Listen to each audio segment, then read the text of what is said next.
Hello there and welcome. I am going to explain an idea that every child should learn before they even go to school. And yet, most people go right through their life and never really understand it. Dr. Maxwell Maltz, around 1960, said it was the greatest psychological discovery of his generation. It's on self-image. You see, you and I have an image of ourselves. It's how we see ourselves. I know there's a reflection come back from the mirror. I can see me. That's a reflection of my physical being. But that's not how I see me. I see me in my mind. And it's based on information that I have on me. Now, some people have a lot of false information, so they've got a very false self-image. Around 1960, Dr. Maxwell Maltz wrote a book called Psycho-Cybernetics. Cybernetics was a new idea. Cybernetics was something that was discovered around the Second World War by a physicist and a mathematician, Weiner and Rosenbluth. They didn't even have a name for it. And it was used for heat-seeking missiles. And they pointed out that cybernetics is the science of control and communication in the animal and in some machines. And what it does, it measures deviation from a set goal, sends information into a coordinating mechanism that'll correct the output and keep whatever it is moving towards the goal. Well, do you know you have a cybernetic mechanism locked up in you? Now what I've just said may not make any sense to you at all, but before you finish watching this video, it's going to make a lot of sense. Now, if you've heard me speaking at any event or in any video or audio, you've heard me talking about paradigms. Paradigms are nothing but a multitude of ideas, a multitude of habits that are fixed in the treasury of our subconscious. Paradigms are partly genetic and partly environmental. In other words, the ideas are built right into the genes at birth. That's why we look so much like our relatives. So when we tie all these together, it makes a very interesting story.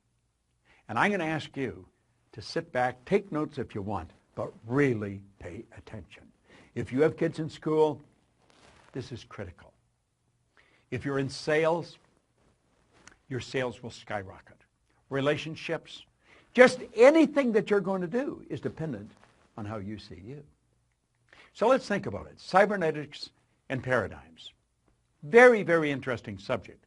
Cybernetics and paradigms are both control systems that operate essentially on the same principle. Both maintain a definite course of action and will not deviate from the course that has been established. You must alter the paradigm to achieve the result that you desire. Now think about that for a moment. You'll see people stuck at a certain level. Go ask any sales manager to give you the names of their salespeople, and they can tell you what those salespeople are going to do next month and next year. Why? Because they're programmed. They just come in about the same, maybe up and down a little, but they come in about the same. How about athletes? Every coach will tell you exactly how they're going to play. There's patterns. They're called habitual patterns. Well, that's a paradigm. Now, this is a beautiful concept, so let's understand it. Cybernetics and paradigms, all right? There's a thermostat. Now, a thermostat in your home is a cybernetic instrument. Now, I live in Toronto, so a good part of the year it gets pretty cold there. Other parts of the year it gets pretty warm. But in the winter, you would have your thermostat set to control the room temperature at around 70 degrees. Now, you could be sitting there reading a book or something, and all of a sudden you feel a draft around your feet, and you're starting to feel a little cool, and you think, what's going on? So you go and look at the thermometer, and you notice that the temperature is not 70, it's dropped to 65 degrees. You start to investigate, you think, what's wrong? And you'll notice the front door's open. Now, it used to be, when I was a little boy, you'd go and check on the furnace, because maybe the furnace had gone out.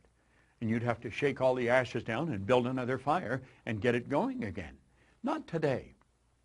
Today, we've got cybernetic mechanisms hooked up to our heating system. You see, the thermostat measures the deviation from the set goal. What was the set goal? The set goal is 70. But the temperature is at 65. Things have changed. The thermostat sends a message to the furnace, and automatically the fire is turned on. The fan's turned on, and the temperature starts to rise. And it gets up to 66, 67, 68, 69, and it'll take it right back until it's back on course at 70 degrees.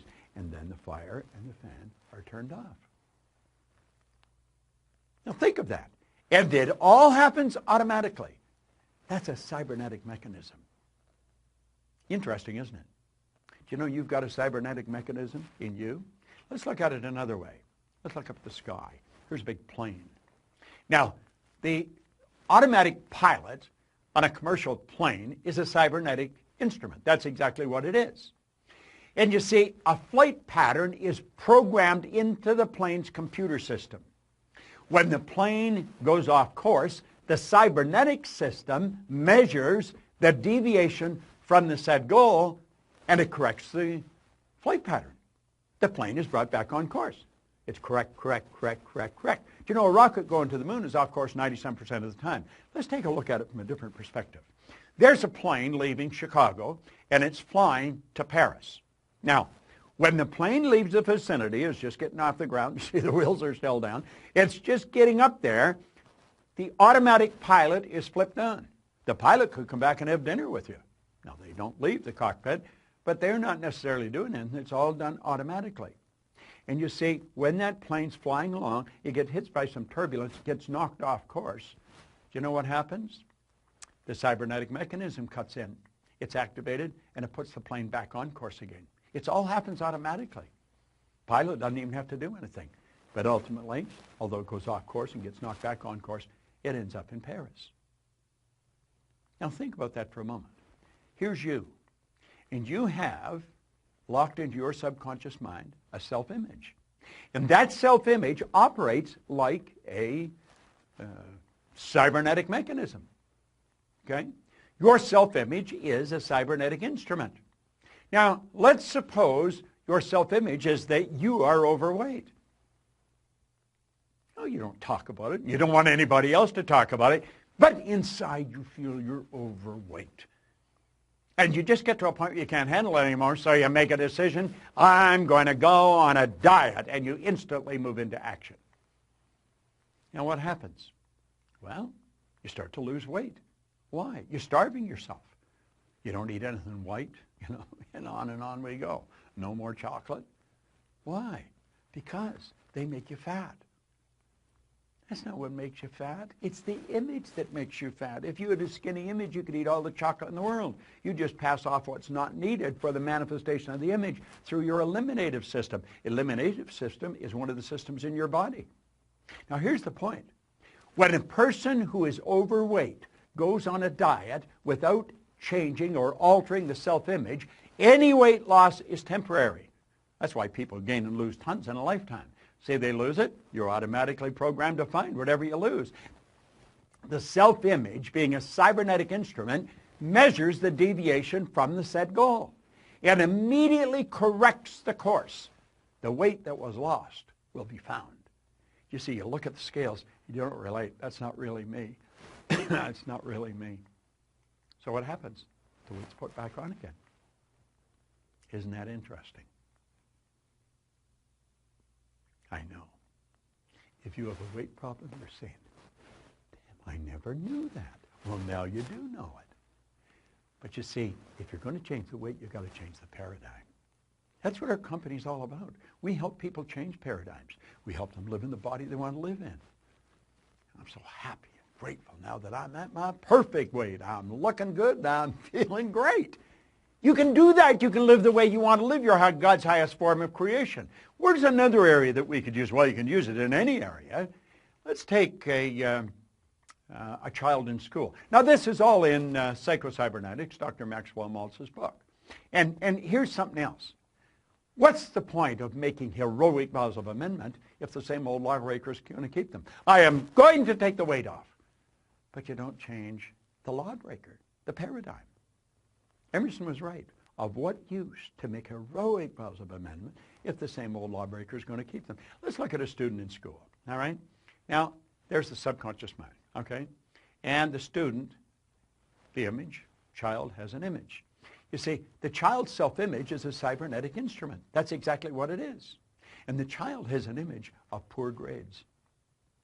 This is biographical, by the way, because that's the image I used to have. And I got them. Sure did get them. And you see, when a person is receiving poor grades in school, it's an expression of a self-image. It's the self-image they hold that they're expressing. The person believes they are not very bright. They, of course, receive a report card that reflects the poor image that they've got. And they take the report card home, and there's trouble in River City. I mean, I lived with this all the time I was in school. The child's grounded. They're made to study. Now, what the parent doesn't know and what the child doesn't know is really rather sad. See, the child cram, and the marks go up. But what the parent and the child do not understand, the parent is unaware that the real problem has the child. They have them give up recreational activities. They make them study. The grades improve, but the improvement's temporary. Why? The child has never changed the self-image. The parent doesn't even understand self-image in most cases, and certainly the child doesn't. And so what happens?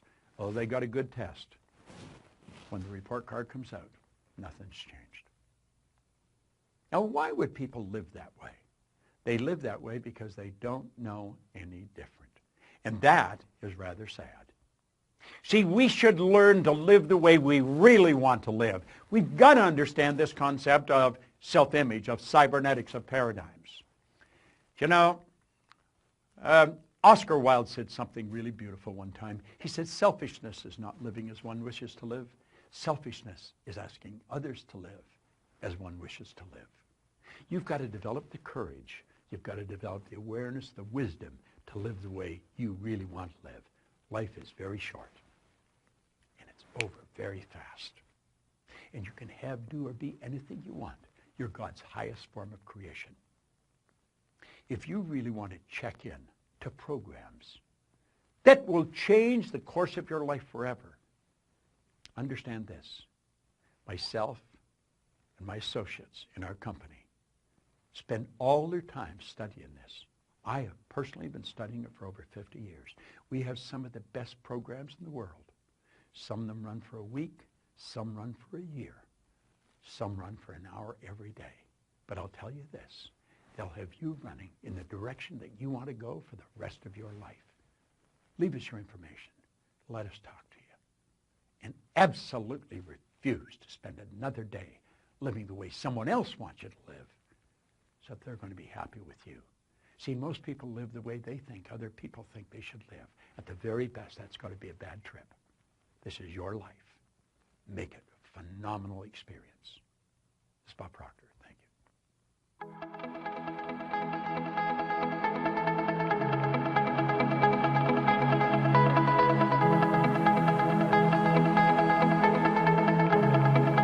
Check us out at ProctorGallagherInstitute.com for tips, tools, and resources.